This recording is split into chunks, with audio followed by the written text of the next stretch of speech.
So you talk about advertising. So sometimes on these advertising, these social media platforms, there's an option to pay for advertising. So in your opinion, do you think that's worth it for someone who wants more reach, or is it not that worth it? Um, it's a great question. And in almost all of my classes, I ask people if they've clicked on an ad, during their doom scroll daily.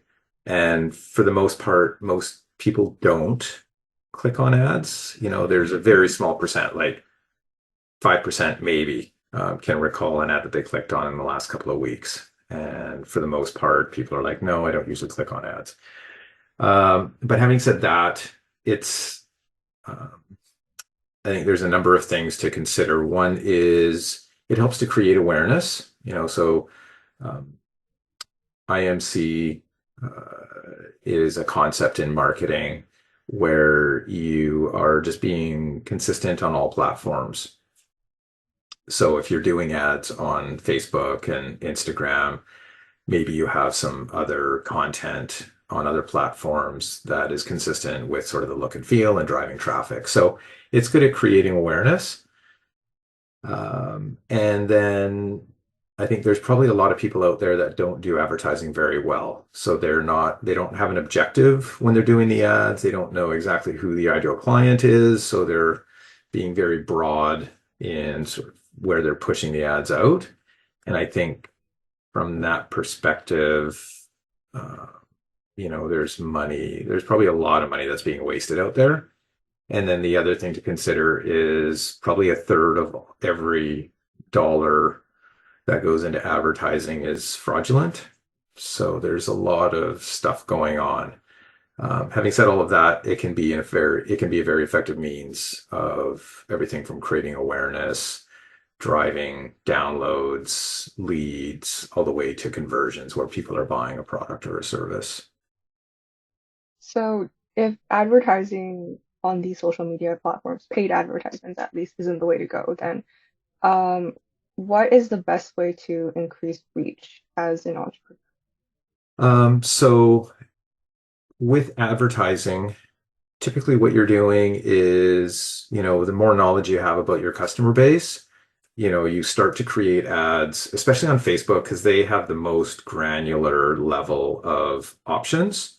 And then, so taking a step back, understanding who your client is, being very targeted in the group of people that you're going after, and then making sure that the message is something that's potentially going to resonate with them. So the message is also extremely important. So there's a lot of steps where, we can miss doing something well, and it can have a huge impact on the amount of reach that we get. So things to do are create multiple campaigns, but be very clear on what each campaign is trying to achieve. So maybe we're breaking down, so this is our main target market, but what we're going to do is we're going to create a couple of other profiles that are similar, but a little bit different. And we're going to create campaigns for those groups as well. And you can, in terms of dollar value, you don't have to be putting hundreds or thousands of dollars into a campaign to see results. You know, it can be tens to hundreds of dollars in a campaign over time. And you can see sort of what works. So the beauty of advertising is you can have 10 campaigns, you can cycle through 10 campaigns, and at the end of 10 different campaigns going after different groups, maybe with a little bit of a different message, maybe a little bit of a different visual or a video, and you can see which ones are picking up momentum quicker. And then you can focus on those areas. And it's just kind of a rinse and repeat. So not if you're not getting results, don't continue to do what you're doing. And it's a constant refinement process. Oh, it sounds like it's a lot of trial and error to kind of see what gives you the most engagement, Yeah, right? exactly. Is there a specific way on each platform that would give you more engagement, or is it just through trial and error? Um, Well, video, short form video is probably one of the most effective means. So, that would be Instagram, Facebook, but carousels on Instagram can also be a very effective means of pushing people through kind of when people are ready to buy. Carousels are great because it kind of leads them to the point where you're trying to get them to convert. Um, so video is important. The messaging is important, but also uh, being cognitive that it's not just about advertising. As a brand, you want to create content, so we're going back to the social media side, just sort of like putting ads aside for a second, creating content that is compelling, it's relevant, it's educational, it's interesting, it's humorous. So having a balance between generating meaningful content and then the ads. If it's all ads all day, people get fatigue very quickly and they start tuning out your stuff. So it's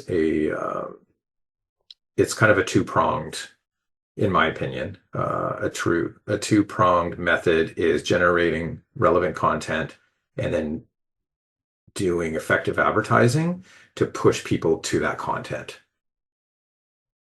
So creating a balance between advertising your product and then talking about your brand is what I'm hearing, right? Yeah. So how would you create that balance? How would you go about that? So on the social platforms, often what you can do, like I'm working with a client right now, he's an artist.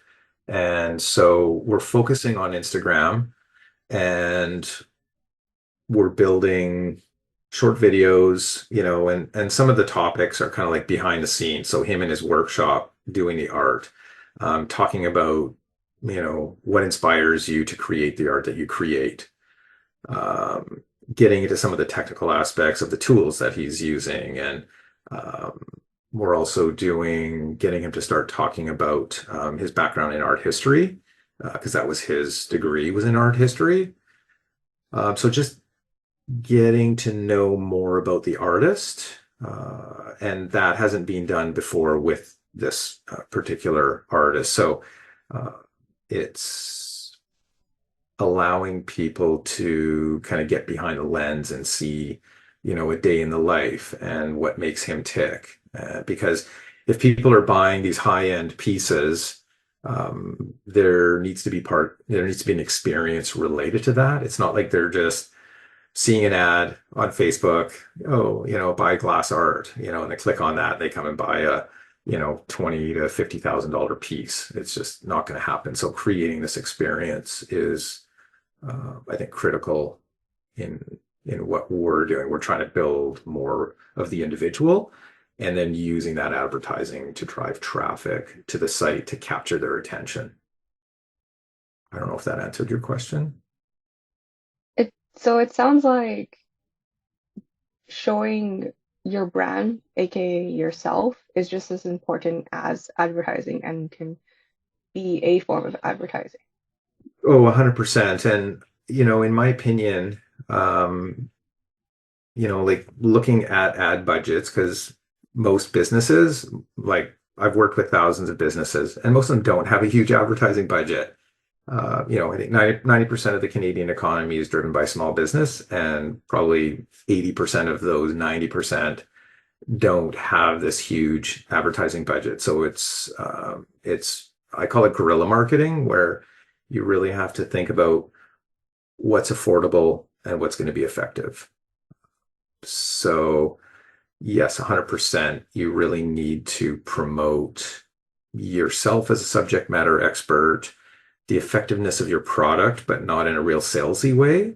And that your business is doing the right things. Maybe you're giving back. Maybe you're volunteering for Vision2Reality Foundation, things like that. So there's a lot of opportunity to create compelling content that people will engage with. And again, the advertising and sort of the point that I was getting at was that content that you're creating lives forever. And it's full of what are called keywords and phrases. So it's search engine friendly. So you might be writing blog posts, you might be doing videos, might be doing some live streaming. All of that content is picked up by the search engines and or by the social platforms because they're wanting to give their viewers, their listeners, the best experience possible. So that stuff lives forever and it continues to keep on giving from an advertising and promotional standpoint. Okay, so you talked a lot about content and touched briefly about budgets. So with that in mind, a lot of small business owners, like you said, have a small budget, or if it's the very beginning, they're probably starting off on their own and they only have them as their team member. Yep. So, what would you suggest to keep these postings consistent? Because you're talking about making content, but what if you don't have the budget to hire someone, or you have a small team, or you just have yourself? Mhm. Have a calendar and think about like all of those ideas that I mentioned with respect to the artist. Like we have a handful, maybe six storyline ideas or themes, and we cycle those through, like a monthly set of posts. Another one that we have is customer testimonials, where we're reaching out to past customers and we want to get video testimonials. So that might be once a month where we have a video clip, but then if we have some text testimonials, we could do a static post with a little bit of text over. Um, So having a calendar, slotting in all of those ideas, and then, all of the phones that we have these days are extremely powerful. You don't need to have highly polished, highly produced content. It's being authentic, being honest, and being yourself are probably, the biggest things that you can exploit because they're cheap. And if you're doing good things, you just tell people about what you're doing. And for some people, like they become these influencers just because of, they're subject matter experts and people are going to them to listen to what they have to say because they have the experience, they have the knowledge, um, they've made the mistakes and they're out there to help people while also promoting their product. So there's nothing wrong with promoting your product, but not overtly. Uh, so just be yourself, be authentic. Yeah, um, that is great advice and for life in general too.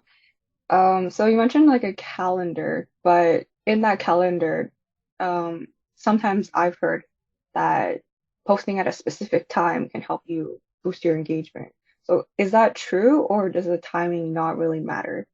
So there's two things. One, the timing does matter, and there's all kinds of content out there that's going to tell you, the best time to post on TikTok, best time to post a reel, a carousel, things like that. So I would use that as a starting point, but I'm not going to use that as gospel because everybody's customers are a little bit different and they're all, their week rolls out differently than other people's weeks roll out. So you could start by this posting at the suggested times and see what kind of response you get, and then try some other times that are maybe more intuitive to you, thinking about your client and what their week typically might look like.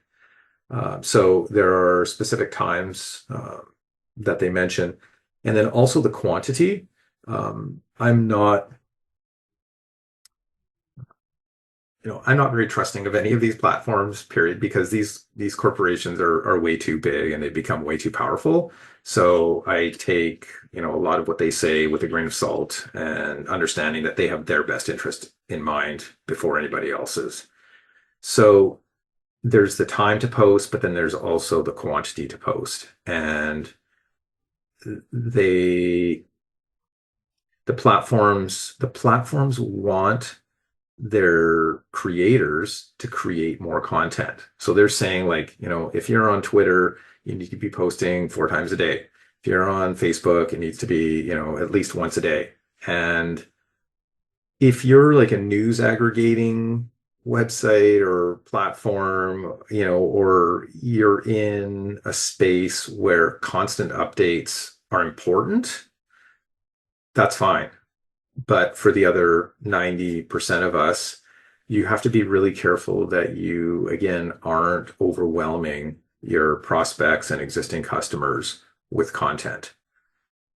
Because at some point they're going to tune you out, and at some point they're going to stop following you. So, um, I'm always like, think about your feed. Like when you're on Instagram, when you're watching Reels, do you see certain people that you follow there like every day, and or ads you see multiple times during one scrolling session? Um, and I personally, I unfollow, I unsubscribe to organizations and individuals that are constantly in my feed, in my mailbox, wherever it might be, because it's just like, I'm interested in your stuff, but I don't want to be overwhelmed. Did you have a question, Carlos? Or was that a typo in the chat? No, I was just validating what Chris is saying, that when there's too much noise, I also prefer to unsubscribe or to unfollow anyone. Yeah, definitely. Can get kind of spammy in a sense, with any social media platform, right? So is there like a golden number of posts like per day or per week that people can kind of aim for to avoid feeling like they're spamming people, but also getting enough reach, or is it kind of just going by feel? Um, Again, I would say depending on the industry sector that you're in, depending on your capacity to create that content, that's also going to be a very important factor, because if it's just you, and you're the chief cook and bottle washer and everything in between, you can only generate so much content. So I think that's probably more important than anything else, because I'm going to say it's quality over quantity every day. So you want to have good posts that are sending the right message, pushing people through the funnel, so to speak, versus having more volume. But I would say, so let's say on Instagram, I think a couple of posts a week, it could be one reel, it could be a carousel, and maybe a static post. So me, even up to three, because the likelihood of your prospects seeing all three of them, especially if one is a reel, one's a carousel, one's a static post, it's unlikely that, one person that's following you is maybe going to see all three of those. They might see one or two, they might see three, but again, they're not going to see three of them every week, and they're different types of posts. So, and then that Instagram, let's say we made an Instagram reel, um, we can turn that into a Facebook post as well. So there's a lot of tools out there that are extremely helpful in customizing one sort of post for multiple platforms. So, two, maybe three posts a week, I think is going to be fine. And it's repurposing sort of one main post into, potentially those three.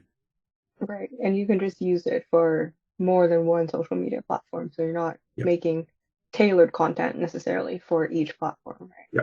right? So you mentioned how authenticity is and being true to yourself is more important than like all this like branding and like advertising. So uh and you mentioned quality too. So you've worked with so many entrepreneurs. So is there a difference you think in, and have you seen a difference in professionally shot kind of videos and videos that someone might have just filmed more casually on their phone? Yeah, and I would say like again, it depends on the type of business, but I follow people on Instagram that they record most of their content in their car, and it's kind of like, the this guy who has a provides training for like safety training for forklifts and other stuff. And it's like truck talk. And he's in his truck doing his like, 5 minute or 10 minute piece of content, and it's super effective. So people will create these themes, and if it works for you, run with it. Having said that, the artists that we're working with, we're paying to get some more polished content because it's a high-end luxury brand. Um, the artist does a lot of the content generation, but we're providing him with essentially not a full script, but these are like the 4 talking points or the 6 talking points that we'd like you to talk about on this topic. And then just let the camera go, and then we'll do all the editing on the other end. And there's a lot of very accessible video editing software out there that's free. CapCut would be one of them. But going back to your point around sort of that authenticity, I think it's figuring out the best way for you to create content and lean on that. And then ask existing clients or get people to comment, like, hey, what do you think of our style of videos? We're just trying to sort of see where we're at and would love to get some feedback in the comments. Great, yeah. So it really goes back to like tailoring it for you so that you figure out what is the best way to present yourself, right? Yeah. Carlos, you had your hand up. Did you have a question? Yes, Chris, what do you think about, for example, you create a post and you post something in social media as just a regular post? Would you suggest to basically do the same or post the same thing in a story and a reel, or it creates too much noise and it's better just to post it as a regular post or just as a story? No, I think, like I mentioned earlier, I think you can take a post idea, and we're usually starting with like an Instagram reel. So we'll create a reel, and then from that reel, we could create a static post, and maybe we're just going to have some text over. So it's going to be, kind of the same message, but conveyed in a different way. And then we could take that reel and we could build a carousel and maybe add, a handful of additional images that are maybe connected to the idea. So I think it's okay to hit people, and you could take that reel and turn it into a story because the story is not going to be there forever. So uh, I think you can take an idea and you can create multiple types of posts out of that because not everybody is going to see all of those posts. So it's kind of attacking from Thank different you. kind of angles. You're welcome. And Carlos, is it Carlos from that? I know we know each other. You're Yeah, muted. of course. Oh, okay, all right. Yeah, you sounded familiar there. Good to hear you. Yeah, thanks for the question, Carlos. And that is very good segue to the Q&A session. So if anyone else has questions, please feel free to ask them.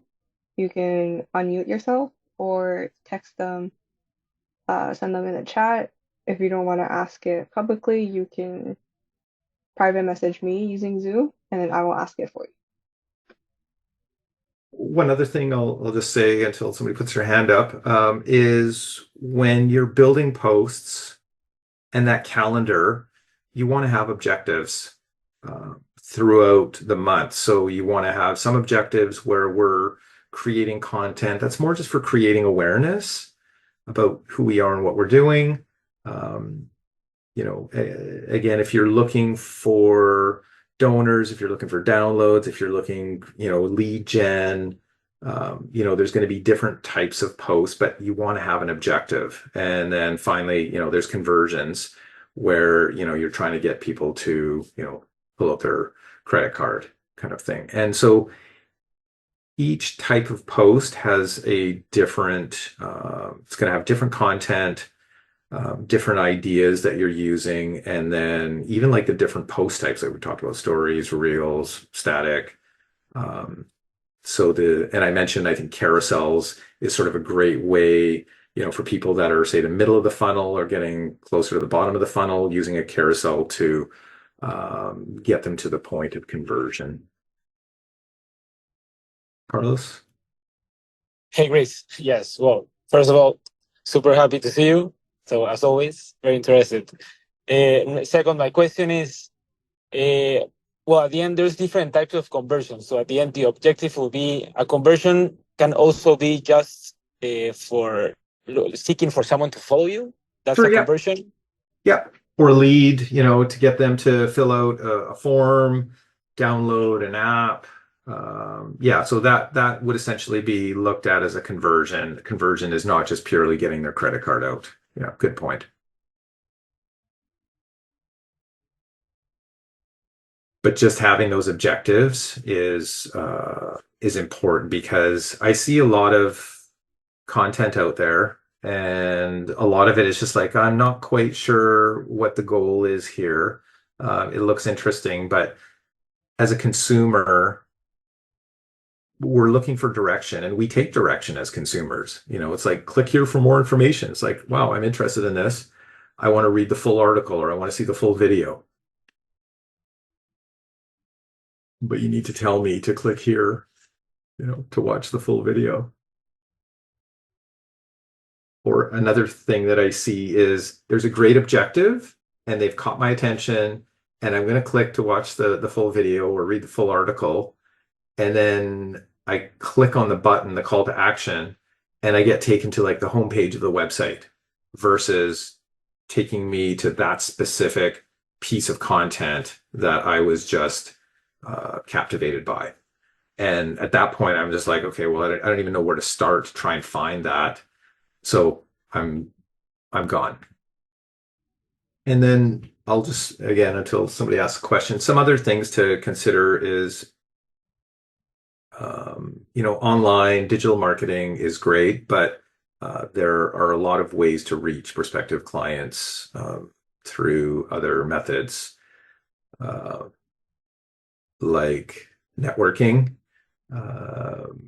Vision2Reality is huge on networking, and physical, being there in physical spaces where like-minded people are. It's extremely important to look at those options out there in the marketplace. So networking, just like you're networking in online groups like Facebook groups or LinkedIn groups, you're doing offline networking where you're meeting people, you're talking face to face, understanding what their challenges are, sharing, a bit about who you are and what you're doing. I think public relations is a very underutilized tool, and public relations is where you're writing a storyline. And again, all of the content that we were creating are essentially built on storylines. So writing a story about something related to your business, and you don't want it to be like a pitch, like you're trying to sell something. You're selling a storyline, you're selling an idea. Maybe it's philanthropy that you're doing, innovation that your organization is undertaking in a certain space. And you're writing a story and you're sending it to different media outlets that are related to the industry sector that you're in. And then those platforms, they could be TV, radio, written, and then obviously digital. Could be websites that pick up that storyline and publish it, and they publish it to their viewing audience, their listening audience, their readers, their listeners if it's a podcast. And often, once one or two media outlets pick up a story, others will pick up that story as well. And one of my businesses, I started an escape room business. It was called Smarty Pants, and we were very focused on PR as one of the bigger pieces of our advertising and promotion. And we hired a publicist, and sort of sat down with them and really sort of explained, this is what we want to achieve, this is how we want to be known, this is how we want to position ourselves in the market. And they would write the storylines and they would push it out to the appropriate media outlets. And we didn't spend a lot on PR. Like, probably in the first year we might have spent $5,000, which is not very much, but we received hundreds of thousands of dollars in exposure easily.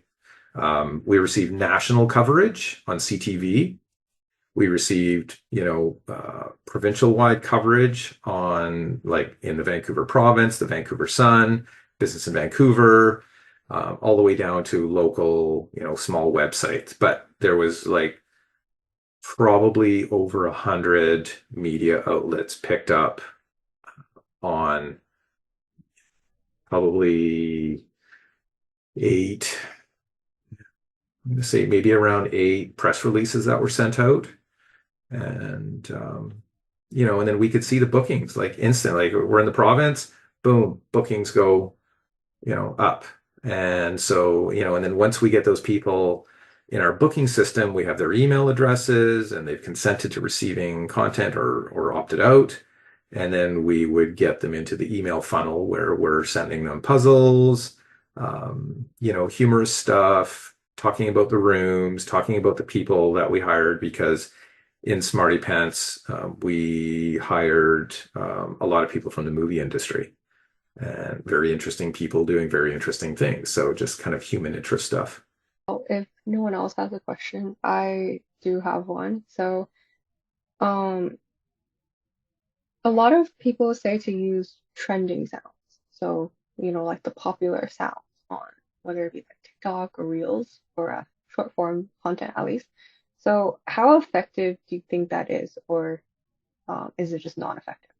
Yeah, 100%. I think it's effective for sure. Those sounds, they trend, and it's effective to gain that reach. It may be challenging in some instances to get the right people, but if you're getting that reach, I think that's important as well, because you may find out about another group of potential customers that you're not targeting through something like that has a lot of reach. But yeah, for sure, using trending, be it memes or sounds, ideas, trending ideas, all of that stuff is helpful.